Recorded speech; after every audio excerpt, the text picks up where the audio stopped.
Hey guys, how's it going? Inazilla back here today with another video. Today we're going to be talking about the first generation of the games. And we'll put them out in sequels in order of generation. If you're new here, I normally do mostly competitive stuff, but I wanted to do this too. Also, make sure to hit that subscribe button. It helps you stay updated on my latest content. It helps my channel grow, so it's awesome for both of us. Likes and comments help the YouTube algorithm let more people find the channel too. Now let's get into the video. Gen 1. Honestly, what's not to love about Gen 1? The epic 8-bit battle music, the map being based off real world Kanto, the awesomely designed Pokemon. This is the generation that started it all. It hasn't aged very well though. But honestly, what can you expect about a 24-year-old portable RPG intended for children? So, without further ado, Gen 1. The Pokemon. Like seriously, I'm not kidding, Gen 1 gave us Pokemon that look cool and fierce at the same time. Nidoking, Rhydon, Charizard, I could go on and on. People like to rat on Gen 1's design because apparently some of them are quote-unquote lazy. Well, they had graphical limitations back then, and when designing 151 Pokemon, not all of them are going to be home runs. They specifically call out Muk, Electro, Ditto, Diglett, and their evolutionary lines. People say that Garbodor is just a better, more designed version of Muk. I beg to differ.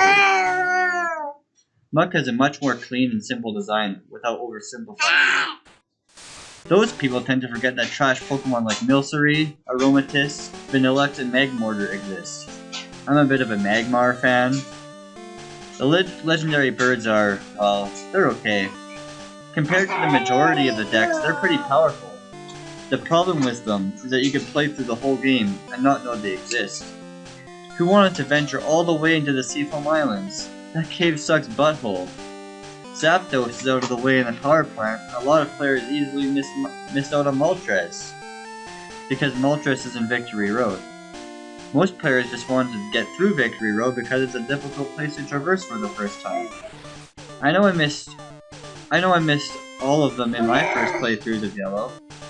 You won't miss Mewtwo very easily though. Mewtwo's badass. The story. The story of the games isn't anything to write home about either. You're an 11-year-old boy set out by Professor Oak to capture all the Pokemon in the region.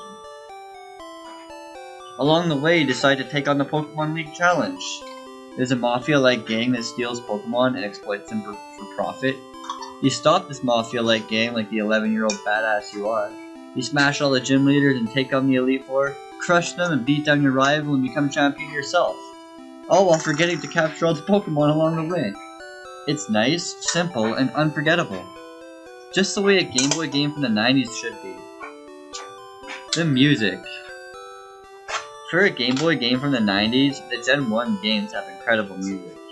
You can tell the development crew poured their hearts and souls into the soundtrack. So many memorable tunes to entertain you in your journeys through Kanto.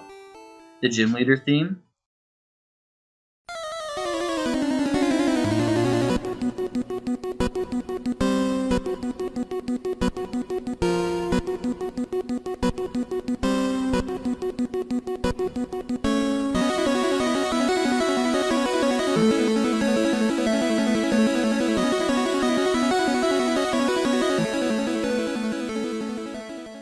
The Champion theme.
world rocket music.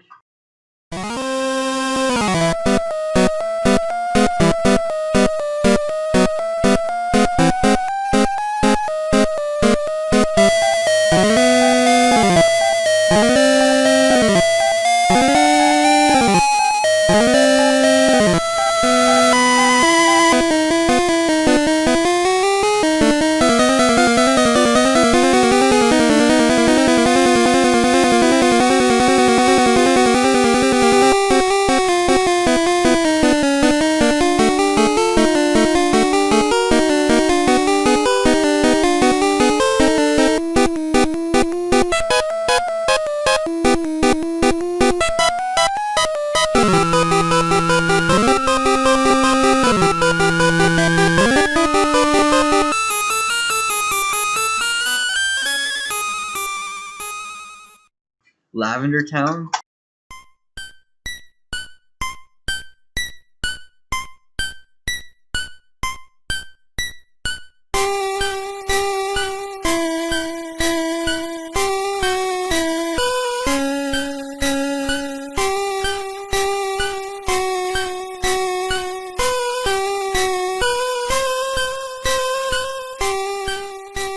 And even first setting foot onto Route 1 and hearing that awesome jingle.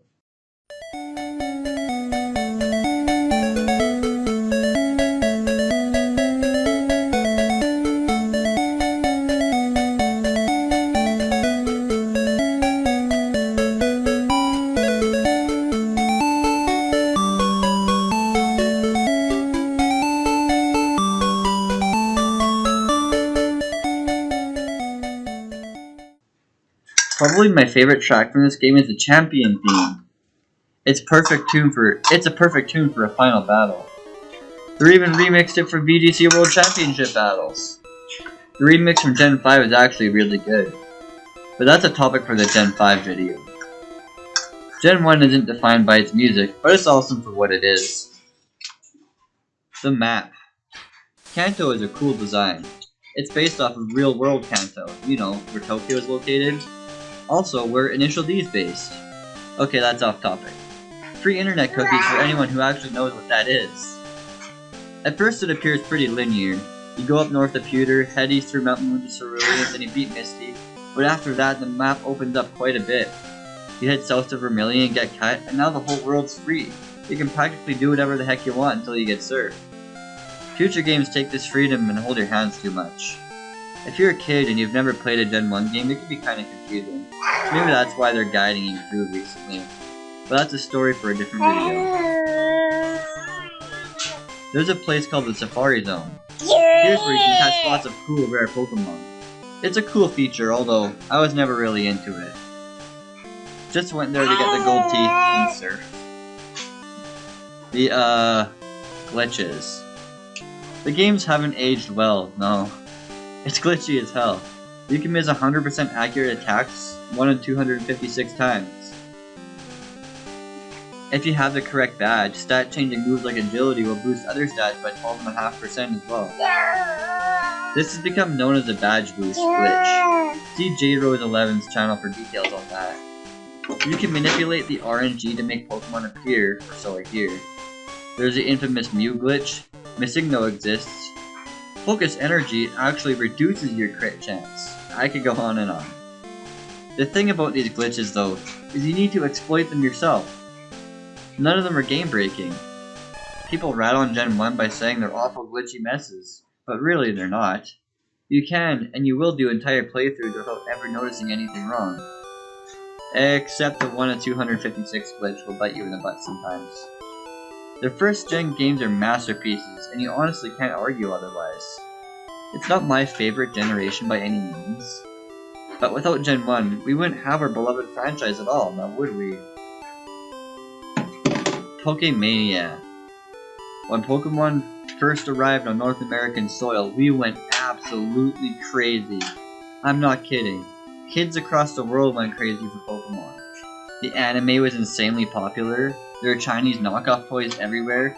Every kid everywhere was collecting the TCG cards. There was another collection of cards based off the anime. I think they are made by Topps. Anyways, the kids in my school just called them disco cards because of the aesthetic design of them. So that's just always how I've referred to them. There was Pokemon toys, books, math books, bookmarks, manga, cereal, other types of food. Pokemon was everywhere. It spread like COVID-19, but it spread happiness and joy instead of death and despair. I remember it so fondly, and I feel proud of the fact that this franchise that I love so dearly has survived through this phase of the past, and that the games are still selling like crazy despite the fake fans who claim the series is going downhill. That's it for the video, guys. I'm gonna make a video for every generation, so stay tuned for that. If you're new here, why not hit that subscribe button? I mentioned it at the beginning of the video, but it's worth mentioning again. I do mainly competitive stuff on my channel, so if you're into that, smash that subscribe button. Likes and comments help a lot too. Anyways, thanks for watching. Have yourselves a great day.